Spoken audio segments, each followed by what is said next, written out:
right now, there is there's a $1 trillion wall of commercial real estate debt that's basically about to crash into the market over these next few months. Yeah, it's massive. Right. And interest rates aren't budging. The cost of capital is just punishing right now. So by all traditional financial logic, I mean, retail property values should be plummeting across the board. Oh, absolutely, they should be. But they aren't. In specific sectors, they're actually going up, which is wild. It is a massive paradox. I mean, the underlying mechanics of how these retail spaces generate value and how they're financed, they are completely transforming under the pressure of this macro environment. Which is exactly what we're breaking down for you today. Welcome to the deep dive. And, this exploration into the reality of commercial real estate is brought to you by Eureka Business Group. Right. They are an absolute authority and a highly specialized commercial real estate broker in the Dallas-Fort Worth market, specifically focusing on retail. Because navigating a $1 trillion debt wall really requires that hyper-local expertise. Exactly. And Eureka Business Group is on the ground doing exactly that. So our mission today is to cut through the noise of the latest market data. We're looking at the research from the second week of June 2026, and we want to show you the calculated moves that smart investors are making right now. Because the market is, well, it's strictly dividing into winners and losers. And the gap between them is widening every single day. Oh, for sure. So let's start with the physical buildings before we get into the financial engineering side of things. Good call. Looking at the latest development pipelines, the evolution of what retail actually means is happening faster in Texas and specifically DFW than almost anywhere else. But the anchor tenants, they look totally different now. You really do. Like, I get traditional grocery stores acting as anchors. People always need milk and bread, right? But there's this massive mixed-use project being proposed at the former shops at Willow Bend in Plano. Oh, right, the Dallas Stars project. Yeah, the Dallas Stars professional hockey team is the anchor. Okay, let's unpack this. Does a hockey arena really function as an anchor? I mean, that just sounds like a parking nightmare that happens, 40 nights a year?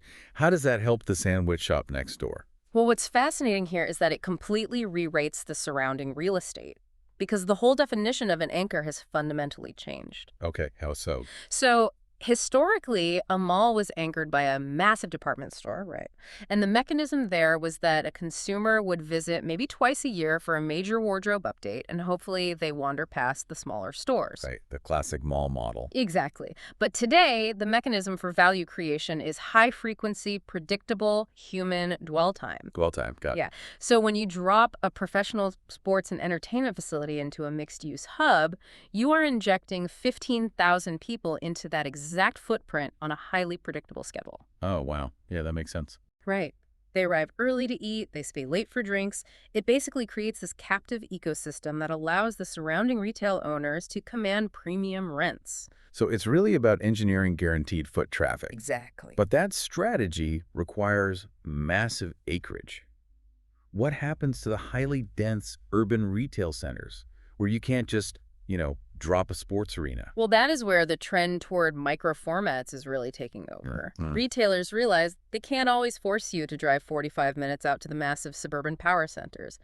Just look at the recent footprint data for IKEA. Oh, yeah, they just opened their first store inside the Dallas city limits, right? Yeah. At the shops at Park Lane. Yes, but they didn't build the sprawling blue maze on the highway. This is a 63,000 square foot small format space. Which is tiny for an IKEA. It is. But by shrinking their footprint, they can backfill marquee urban locations, and that instantly boosts co-tenancy and drives up the value of the surrounding retail strip. It's just fascinating how the physical space is adapting. But alongside this push for smaller experiential retail, pure necessity retail is just exploding in the state's growth corridors. Oh, absolutely. Like H-E-B is pushing incredibly hard into Denton. They have 2 new massive stores slated for 2027, including one out at Robson Ranch. And if you're underwriting property in Texas, H-E-B's site selection is arguably your most important leading indicator for adjacent value creation. Wait, unpack that for a second. Why does one grocery chain act as a leading indicator?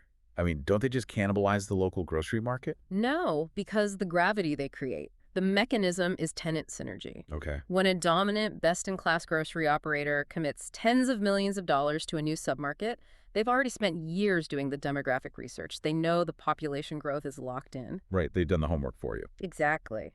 Surrounding property owners know that HEB will draw traffic from a 10-mile radius, like 3 times a week. Which is huge. Yeah. So that allows the owner of the strip center next door to aggressively raise rents and attract premium national brands who want to capture that exact same consumer. Which is exactly why specialized brokers like Eureka Business Group track these grocery pipelines so obsessively for you. Right, because it literally shows you where the capital is going to flow before the concrete is even poured. And we are seeing that massive capital flow play out in real time. Like down in Katy, Texas, Newquest Texas Heritage Marketplace is a $400 million, 800,000 square foot development. Massive project. It is. And the tenant lineup is heavily pre-leased with brands like Mattress Firm and James Avery, and they're all clustering around huge necessity anchors. Yep. But all of this development, all of these $400 million projects, they require capital. If brick and mortar is suddenly so valuable again, who is actually buying these million-dollar properties when borrowing money is the most expensive it's been in years? Well, that is the central tension of the entire commercial real estate market right now. The macroeconomic reality is violently colliding with strong retail fundamentals. Let's dig into that collision, because this brings us back to the paradox we started with. The latest inflation reports are just brutal. They really are. We're seeing the Consumer Price Index rise 0.5% month over month. That hits 4.2% year over year. And energy costs alone are up 23.5%. And the Federal Reserve, under the new chair, Kevin Warsh, they're holding rates steady in that 3.50 to 3.75% bracket. Right. And futures traders are predicting 0 rate cuts for the rest of 2026. And that sticky inflation is the exact reason we're facing this trillion-dollar debt wall. Yeah. Hundreds of billions in commercial loans that were originated back when interest rates were at 3%, well, they're maturing right now. Like the bill comes due. Exactly. Those owners have to refinance at today's rates, which are often double what they were paying. Here's where it gets really interesting, though. With $1 trillion in debt maturing and no rate cuts in sight, how is retail pricing actually going UP? It sounds crazy, right? It does.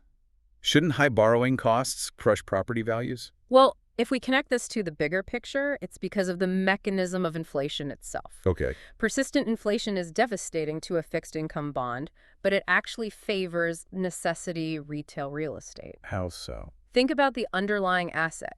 People still need to buy groceries, regardless of what the 10-year treasury is yielding. Yeah. They still buy value goods. So if you own a building leased to a grocery store, your tenants' sales go up as inflation rises, which makes your building more valuable. Precisely. The market data reveals a massive flight to quality. Oh, interesting. Yeah, investors are rapidly abandoning weaker discretionary retail formats, the laggards, and they're flooding their capital into high-quality grocery-anchored centers. The winners. Because they have to put that money somewhere. Right. Because they have to deploy capital somewhere to beat inflation, they're anchoring their capitalization rates to the creditworthiness of the tenant rather than waiting for magical rate cuts from the Fed. Makes total sense. If you have a rock-solid tenant on a long-term lease, that cash flow acts as an inflation hedge. Which creates a hyper-competitive market for those premium assets. If you're an investor who just managed to sell a property at the top of the market, you're suddenly sitting on a mountain of cash. A huge mountain of cash. And the IRS is waiting to take a massive chunk of it in capital gains taxes, which initiates the 1031 exchange pressure cooker. Oh, the dreaded 45-day clock. Right. So for anyone who hasn't been through it, a 1031 exchange allows you to roll your profits from a sale into a new property completely tax-free. But the catch is the timeline. You only have 45 days to identify your new property and 180 days to close. Yeah. So what happens to you when that clock starts running out and you can't find a decent grocery-anchored center to buy because the market is so tight? Well, panic usually sets in. But the financial industry has engineered turnkey mechanisms to absorb that panic capital. Specifically, we're seeing a huge surge in Delaware Statutory Trusts, or DSTs. Right, DSTs. Take the recent filing from Cove Capital. They just closed a $5.3 million equity raise for a DST located in Princeton, Kentucky. Okay. It's anchored by a Marshalls, a Tractor Supply, and a Kroger brand. But the most important detail in their filing is that the property is completely debt-free. Wait, why debt-free? I thought the whole point of real estate investing was using leverage to multiply your returns. Usually. Right, so if there's no debt on the property, doesn't that severely drag down the investor's yield? In a normal market, yeah, it would. But in a market where debt is toxic and unpredictable, a debt-free DST operates as a pure safety net. Oh, I see. For the investor sweating that 45-day deadline, buying fractional shares in a debt-free DST means they secure institutional-grade retail, they generate passive income, and they successfully defer their capital gains taxes. All without taking on a crazy high-interest loan. Exactly, without taking on the risk of a commercial loan that could crush the property's cash flow in a year. It's a defensive mechanism.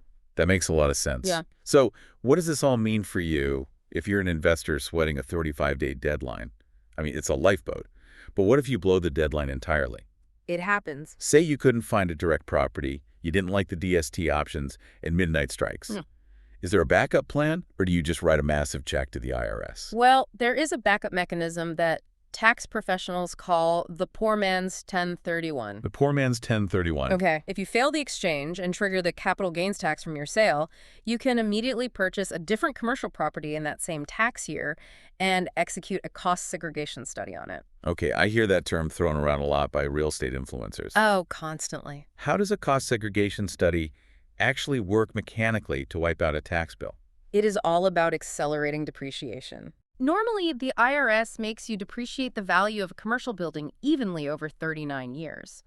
But a cost segregation study brings in engineers to break down the building into individual components like the HVAC system, the parking lot, the specialized lighting. Okay, so you're splitting the asset into pieces. Yes, and by reclassifying those specific components, you can use 100% bonus depreciation to write off their entire value in year one. Wow. You are artificially creating a massive paper loss on the new building, and you use that paper loss to completely offset the taxable gains from the building you just sold. See, this poor man's 1031 sounds like a financial magic trick. Hmm.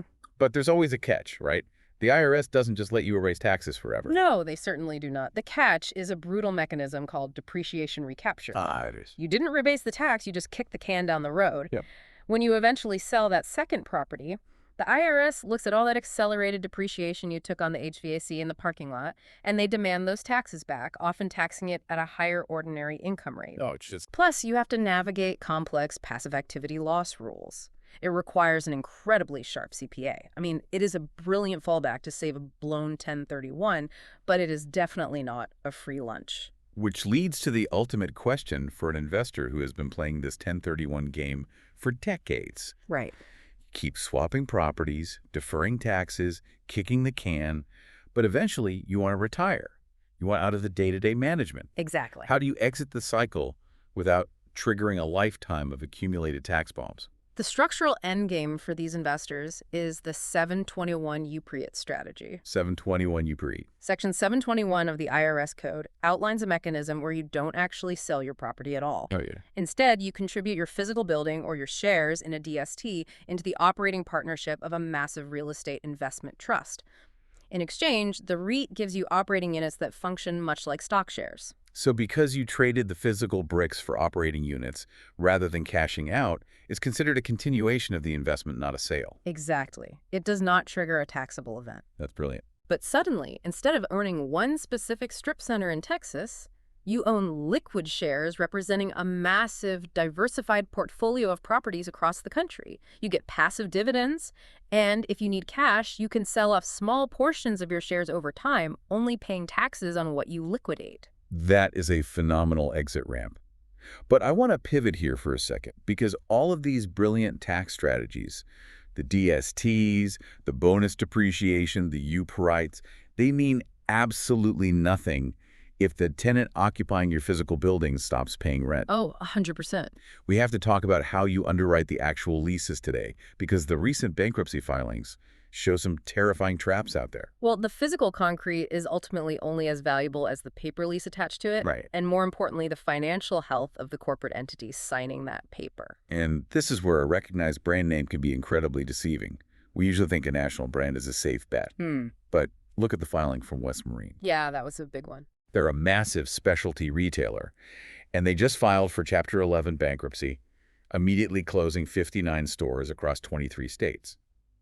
If you owned one of those buildings, you probably thought you were safe because they're a huge national brand. You'd think so. But this West Marine bankruptcy shows that a recognizable logo, Doesn't matter if their corporate parent is drowning in leveraged buyout debt. They went bankrupt because a private equity firm bought them out in 2017 and loaded the corporate balance sheet with $800 million in debt. Yep.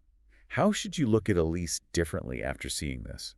How do you protect yourself when the tenant is actually profitable, but their corporate parent is drowning? Well, this raises an important question because it forces you to completely rethink your due diligence. You cannot just look at store-level sales anymore. Okay. You have to stress test the guarantor credit. The mechanism of a leveraged buyout is that a private equity firm uses the target company's own assets as collateral for the massive loans used to buy it. Right. They saddle the company with its own purchase price. Exactly. And if interest rates spike like they have now, the tenant cannot service that massive debt load, regardless of how many boats they equip. Wow. As a property buyer, you have to dig into the capital structure of the guarantor. And perhaps more importantly, you have to rigorously underwrite the second-generation reuse value of the box. Meaning, you have to calculate exactly how much it will cost you to rip out the boating aisles and retrofit the building for a completely different tenant before you even buy the property. Yes. You underwrite the worst-case scenario on day one. And the hidden traps aren't just in private equity. The latest accounting guidelines highlight a massive landmine in a very popular investment vehicle, the sale-leaseback. Oh, ASC 842. Yeah. Now, normally a sale-leaseback is simple, right? A company owns their building, but they want cash to grow their business. So they sell the building to you, the investor, and simultaneously sign a 20-year lease to stay in the building as your tenant. Right, standard practice. But there is this accounting rule called ASC 842 that can completely blow this up, right? It really can. ASC 842 is highly technical, but it fundamentally alters the risk profile for the investor. The rule is designed to stop companies from hiding debt. Okay. Let's use a boomerang metaphor. The seller tenant thinks they are throwing the asset and the associated liabilities off their balance sheet by selling the building to you. Right. But under ASC 842, if the lease they sign covers more than 90% of the property's remaining economic life or includes certain repurchase options, the accountants say, hey, this isn't a true sale. This is just a disguised financing arrangement. Wow. So the liability boomerangs right back onto the seller tenant's balance sheet as a massive pile of debt. Exactly. And the moment that liability hits their balance sheet, it crushes their financial ratios. It can trigger defaults on their other corporate debt covenants. That's terrifying. And suddenly, the tenant you just bought the building to lease to is in severe financial distress simply because of how the lease was structured. Just from an accounting rule. Yeah. You have to scrutinize mechanics of the lease terms, the repurchase rights, and the fair value support at the very beginning of negotiations to ensure the accounting works. Because if you wait until closing to figure out ASC 842, your tenant might be insolvent on paper the day after you buy the building. It is a total minefield. Yeah. It really shows why sectors we used to think of as universally safe are getting heavily scrutinized. Oh, definitely. The market reports show that capitalization rate curves are steepening rapidly for secondary convenience store tenants. C-store is no longer just a generic safe bucket. No. The market is demanding profound credit selectivity now. A top-tier national convenience operator with an immaculate balance sheet will still command a premium price and a low cap rate. Right. But a regional operator, investors are demanding significantly higher yields to take on that risk, precisely because the macro environment leaves absolutely zero room for error. So if we pull all of these threads together, the mandate for navigating this market becomes incredibly clear. Very clear. First, the capital is chasing necessity and engineered experiential retail, specifically in high-growth corridors like Dallas-Fort Worth. Second, you have to underwrite your financial models to today's harsh realities of sticky inflation and a trillion-dollar debt wall. You just can't base your strategy on the hope of future rate cuts. You really can't. And third, whether you're dealing with a 1031 exchange timeline, an ASC 842 sale-leaseback, or evaluating tenant credit, you have to look deep under the hood of the structural mechanics to protect your downside. Which is exactly why attempting to navigate this without specialized guidance is incredibly reckless. Having an authority like Eureka Business Group in your corner isn't a luxury in this cycle, it is a fundamental requirement. Absolutely. You need a team that understands the micro-level lease mechanics just as well as the macro-level capital flows in the DFW market. It's the only way to play the game right now. But before we wrap up today's deep dive, there was one detail buried in the broader tech news this week that it kind of changes everything we just talked about regarding physical space. Oh, this is fascinating. Amazon is launching an AI image generator to completely bypass text search. Best Buy is rolling out MetaLab Shop in shops just to test AI glasses and virtual reality on consumers. And Pinterest just signed a $4 billion deal with AWS to make digital product discovery entirely frictionless. It forces you to rethink the foundational purpose of a brick-and-mortar building entirely. Right. Because as AI algorithms make digital visual search flawless, what is the actual utility of a physical store? Think about this for a second. We spent this entire deep dive talking about physical structures where you go to buy things. But what if the retail space of tomorrow isn't a point of sale at all? Mm. What if that building mutates into nothing more than a hyper-immersive, experiential billboard? Mm. Like a place where you go to experience the brand, but the actual transaction, the purchase, happens on your phone while you're still standing in the aisle. It completely upends the traditional financial underwriting model we just spent 20 minutes dissecting. Right. If sales happen digitally while the consumer is physically in the store, how does a landlord calculate percentage rent? How do you, as an investor, underwrite the value of a physical property that functions purely as a marketing venue? It brings us right back to the beginning. The monument isn't static. It's mutating right before our eyes.